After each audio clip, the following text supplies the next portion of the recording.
kampung. Kerana ada harta kita di kampung, rumah, dusun. Dengan sebab itulah anak-anak balik lagi tengok mak dia. Berapa banyak anak-anak yang tak nak peduli pada mak bapak dia sebab harta mak bapak dah tak ada, dia bagi siap-siap pada anak dia. Mak sakit, lantaklah. Bapak sakit, lantaklah. Kalau aku balik pun rumah tu kan aku punya, adik aku punya. Rumah tu nak roboh pun anak tak repair, tuan-tuan. Bukan aku punya. Ini anak zaman sekarang. Tuan-tuan, bila saya ada di sekolah saya, Sabtu dan Ahad, orang dah buat temu janji dengan saya sampai petang. Jadi buat apa lagi saya ceramah? Tak apalah kalau orang tak bagi saya ceramah. Orang datang tempat saya. Lepas habis saya layan 17 esok, berapa pula orang yang temu janji. Apa yang dia nak? Macam-macam benda dia nak kan. Ustaz, saya mu'alaf. Okey. Saya kena halau dengan keluarga saya. Jadi saya nak satu kalau boleh Ustaz bagi saya rumah untuk saya duduk. Ustaz, saya Islam. Ini anak-anak saya mau masuk Islam. Tapi isteri saya belum Islam. Keluarga isteri saya mau ambil anak-anak saya. Jadi macam mana saya nak selamatkan anak-anak saya? Yang tu, hak mu'alaf pula. Ya, hak gila. Gila. Gila, balik bayar. Gila, balik bayar. Macam mana Ustaz? Ustaz, tolong Ustaz. Kenapa kak? Suami saya gila duk. No. Dia ada penyakit sawan tu. Tak ada sawan Ustaz. Dia bawa balik lelaki, bawa balik jantan, suruh tidur kat saya. Betul? Dia nak tengok Ustaz. Itu betul gila balik bayar. Dia bawa balik laki-laki, jumpa mana-mana laki-laki, suruh tidur dengan isteri dia nak tengok. Gila ke apa? Dia ketagih benda tu. Dia gila. Saya kata, kak, sekali kita report polis, sekali kita buat laporan suami akak ni. Petang tu tuan-tuan. Tuan-tuan ingat tak cerita Bujang Lapuk? Ya, Haji Sattar selamatkan perempuan yang terjun dalam sungai tu. Kan Haji Sattar pun terjun selamatkan dia perempuan tu nak bunuh diri. Yang bapak dia jual kat Sarik Dol tu. Bapak dia hutang judi Sarik Dol tu. Bila dia balik ke rumah Cik Norma, kan bapak tiri dia datang. Ajis. Oi, badan besar, nama dia Babjan. Gini datang. Ajis. Macam itulah suami dia cari saya. Karim. Saya teringat cerita Bujang Lapuk tu. Ni saya tak bohong dalam masjid saya cakap tuan. Orang macam ni pun ada Tuan Haji. Dia jadi mangsa dera suami dia. Yang ni tuan-tuan, kalau kita buat rumah perlindungan, tuan-tuan bayangkan betapa besarnya wakaf yang tuan-tuan berikan ini. Orang yang didera, orang yang dirogol oleh bapak dia.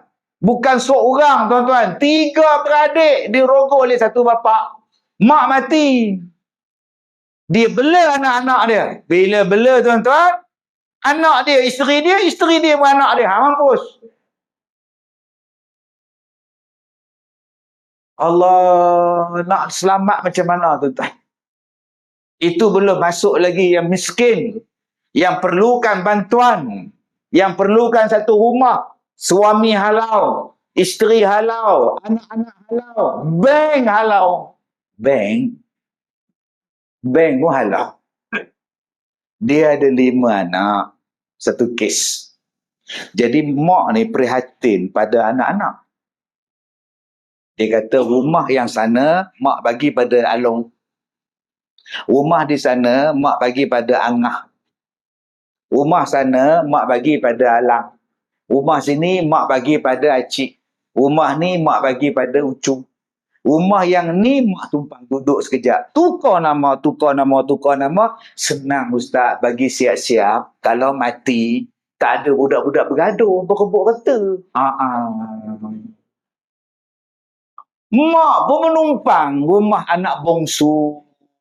Anak bongsu di KL. Tukar nama pada anak bongsu. Satu hari bank datang.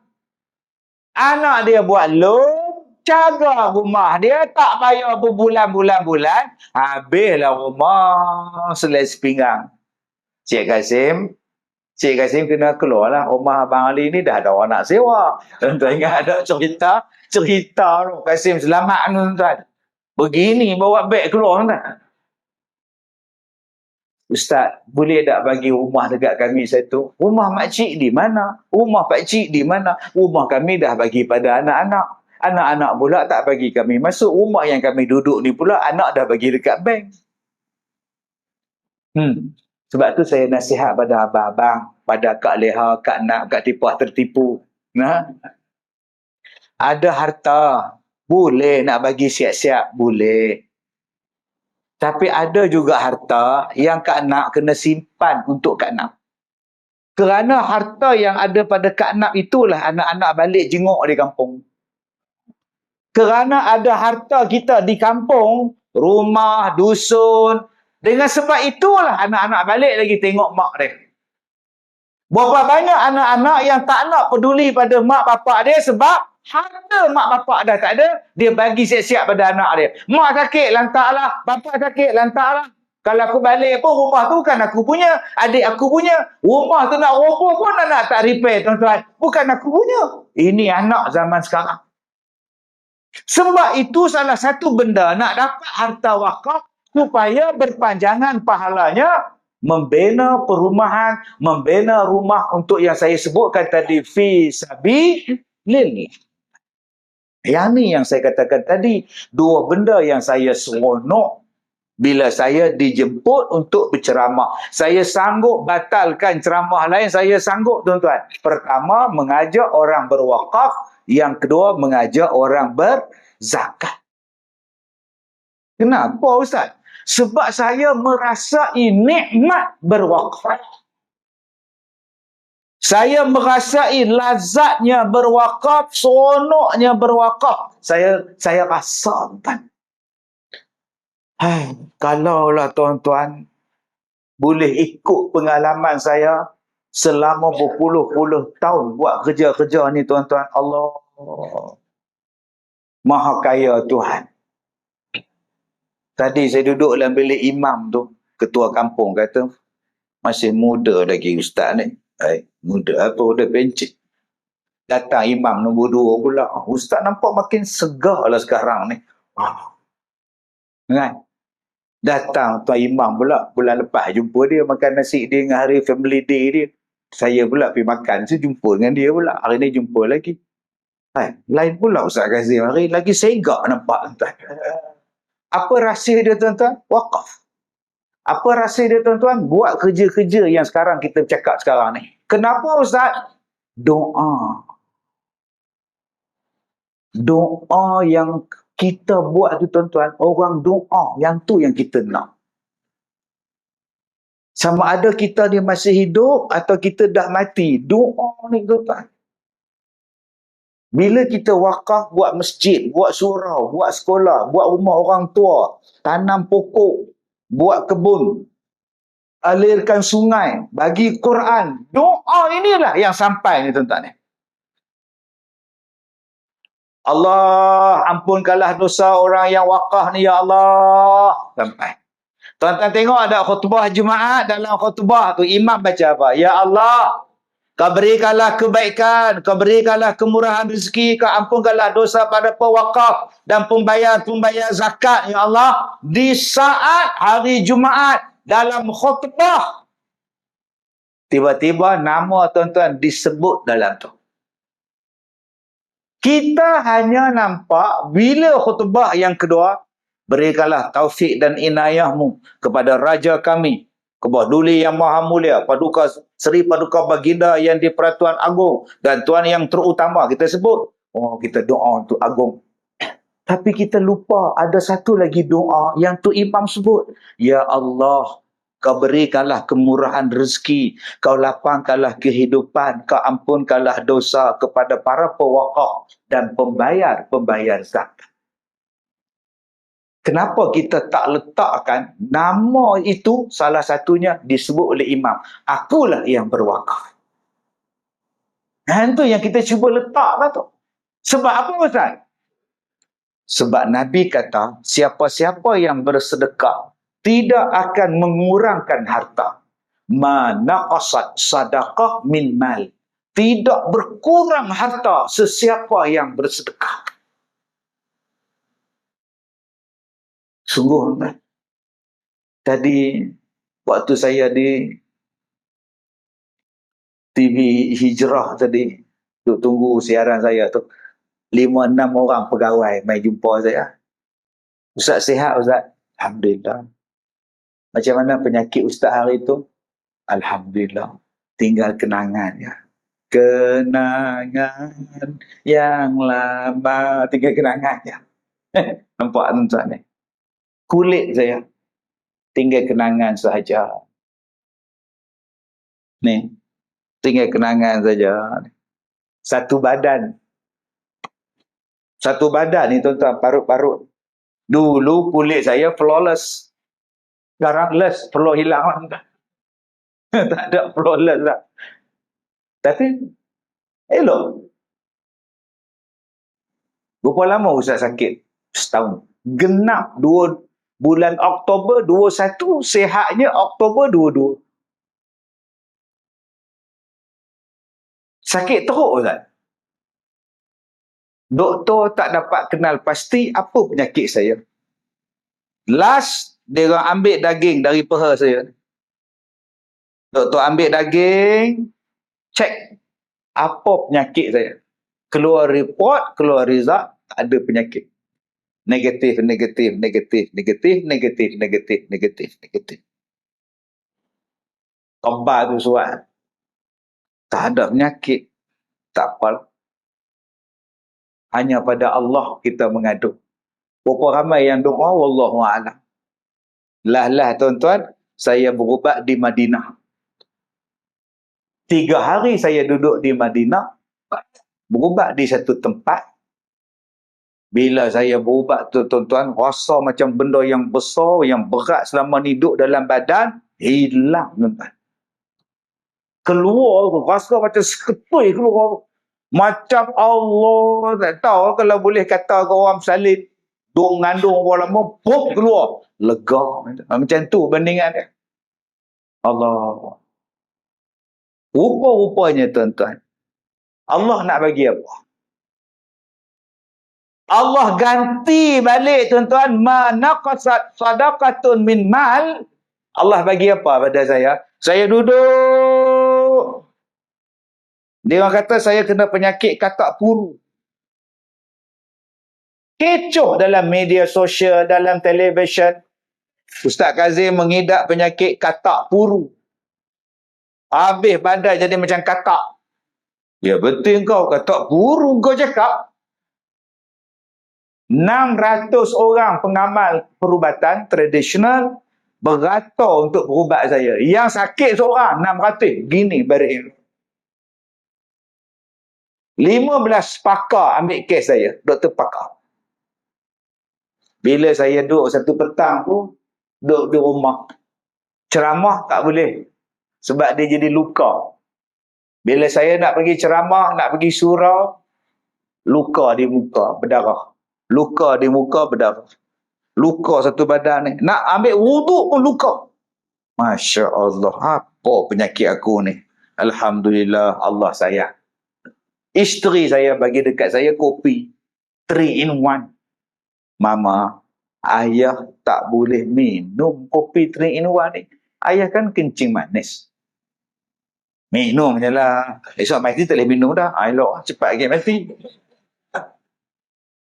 Bila saya kata kopi, kenapa aku tak berubat dengan pria katak? Katak puru, pria katak. Pria katak, katak puru. Tu yang timbulnya Tuan Haji, yang kopi ala Kazim pada pria katak. Saya kata, kenapa aku tak berubat dengan pria katak? Saya telefon kawan saya, hang buatkan untuk saya kopi campur pria katak untuk kulit saya, untuk kencing manis saya. Rupa-rupanya tuan-tuan, Allah lagi sakit sebab dia nak bagi benda lain. Sekarang gambar saya, Daripada Kuala Lumpur tu sampai ke Perlis. Terpampang tepi highway. Saya duduk dalam kereta 2-3 bulan lepas saya bangun. Saya tengok tepi jalan. Macam kenal lah pakcik ni. Siapa dia? Rupa-rupanya saya, tuan-tuan. InsyaAllah akan sampai ke Melaka, sampai ke Negeri Sembilan ni. Kalaulah saya tak sakit tu, tuan-tuan, Allah tak bagi pun kopi Al-Kazim. Sekarang cuba tengok kulit saya, kencing manis, okey. Allah Ta'ala bagi apa pada saya? Aku dia sakit. Akhirnya ada orang buat filem tentang biografi hidup saya. Mana ada filem tentang biografi ustaz saya seorang dalam Malaysia. Ustaz tu pula boleh hidup gitu. Masih hidup lagi orang dah buat biografi tentang Ustaz Kazim. Terbit pula filem Zim Al-Kazim. Bila nak terbit? Coming soon, tuan-tuan. Kak Leha, jangan lupa buat rombongan pergi panggung wayang. Buat telekung sekali. Gini, tengok tuan-tuan. Allah, Masya Allah, tuan-tuan. Sebab itu hidup orang yang kerja dia, buat kerja-kerja wakaf ni, jangan takut. Hang susah tang sini, Allah buka tang sana. Kamu susah di sini, Allah lapangkan di sana. Sabar sekejap. Sebab tu sekarang kalau tuan-tuan berwakaf, hari ini kita dengan Majlis Agama Islam Melaka, Jabatan Agama Islam Melaka, kita wakaf. Nah, 1,000 saya wakaf. Kita pun bagi 1,000. Ambil resip perak. Bawa balik ke rumah. Bawa balik, elok nak masuk dalam rumah kita simpan, kereta langgar kita. Berguling-guling. Oh, jatuh dah. Bila orang ziarah kita di rumah, kita boleh cerita balik macam pendekar bujang lapuk. Aku nak kona, satu kereta datang jatuh. Berguling-guling dah. Macam nangka jatuh dah. Macam cerita pendekar punya lapuk, tuan. Pendekar mustar tu. Sekali aku tumbuk, saya kasih libas tikus. Jatuh tergolek, kata dah. Aku gigit macam kucing. Dia menjerit macam tikus. Kita boleh cerita balik. Macam mana kau kena langgar? Aku balik daripada masjid, aku wakaf 1,000. Motor aku rosak, kaki aku patah. Kalaulah aku tak wakaf 1,000 tu, ada lagi duit aku. Kalaulah aku tak pergi majlis malam tu, tak kena langgar aku. Sila abang. Allah nak test. Allah nak test. Ahasiban nasu an yutraku an yaqulu amanna wa hum la yuftanun. Sebenarnya abang, Allah sebut dalam Quran, ma anfaqtum min syai' fa huwa yukhlifu. Apa yang kamu sedekahkan pada jalan Allah, Allah ganti balik. Sebelum Allah ganti tu, dia test kita dulu. Menyesal ataupun tidak, redha ataupun tidak, ikhlas ataupun tidak. Allah janji dalam Quran, ma anfaqtum min syai', apa-apa yang kamu nafkahkan sesuatu pada jalan Allah, fahuwa yukhlifu, dia mesti ganti. Kan kita baca Quran, sadaqallahul azim. Maha benarlah Allah. Maha benarlah Allah. Kita baca aja maha benar, tapi tak percaya. Kita sebut kan, sadaqallahul azim. Apa yang kita faham? Bila qari tu baca sadaqallah, nak habis dah. Dia faham nak habis dah. Itu masalah tu. Serupalah imam baca khutbah, barakallah, nak habis dah. Dia kerja nak habis, tak habis-habis. Cuba faham makna sadaqallah. Maha benarlah Allah yang maha agung. Bila Allah kata, dia ganti balik, dia ganti dah. Kalau saya ganti, belum tentu baik. Kalau saya ganti, belum tentu lebih baik. Tapi kalau Allah yang ganti, sangat-sangat